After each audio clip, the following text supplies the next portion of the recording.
So ito na guys, nauwi na tayo galing sa pamamasura. Sobrang maulan guys. Kung nakikita nyo, medyo basa yung buhok ko kasi maulan siya. After 2 hours nating lumabas. Sobrang dami at tingnan nyo. Tingnan nyo. Ito ay kinuha ko lang talaga ito. Sobrang dami. I think yung mga kinuha ko nito, half lang. Meron pa din, marami pa din doon. Kinuha ko ito kasi ibibigay ko sa mga kaibigan ko. So, kasi may mga bata sila. So, ito expire niya 2025 pa kung nakikita nyo. 2025 pa yung expire niya. Kinuha ko talaga ito. Sobrang dami guys. Tingnan nyo. Sobrang dami. Alam nyo ba kung ano ito? Ay, Rosiner. Rosiner. Tingnan nyo. Rosin. Rosin siya guys. Rosin. Tingnan nyo. Sobrang dami. Ay, naku, hindi ko yata kayang ano yun. Basta sobrang dami siya.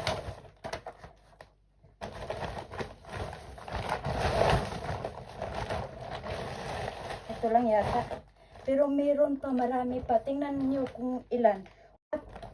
20 pieces na ganito, sobrang dami.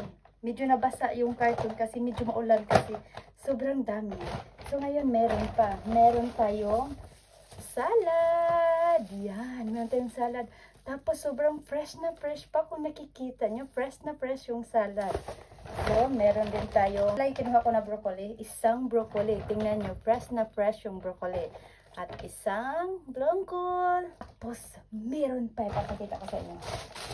Ang nagustuhan ko kasi yung sobrang daming sili. Ito guys, kukunin ko lang ha. Para ipakita ko sa inyo. Ang ganito kasi mahal din ito dito. Tapos ang hilig ko pa naman sa ganito. Tingnan nyo guys. Sobrang dami. Kung ilang pack ang nakuha kong ganito. 1, 2, 3. 1, 2, 3. 5. 6. Wow! Kasi hindi natin maubos. So yan, ipamimigay din natin yan. Siya. So, tingnan nyo. Tapos merong 3 pack na ganito, sili na ganito. Sobra talagang dami guys. Naku, kung kayo talaga, naku, sobrang dami talaga ba? Gusto ko talaga ubusin. Gusto kong dalhin yung container para ibigay ko sa mga kaibigan ko.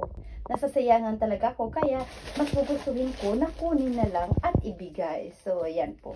At meron din tayong isang pack na grapes. Yan, sobrang daming grapes guys.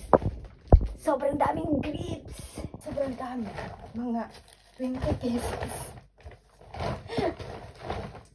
Sobrang dami talaga. As in, sobrang dami. At talagang nasasayangan ako. Kaya gusto ko talagang kunin lahat para ipamigay kasi. So, this Christmas, bigayan!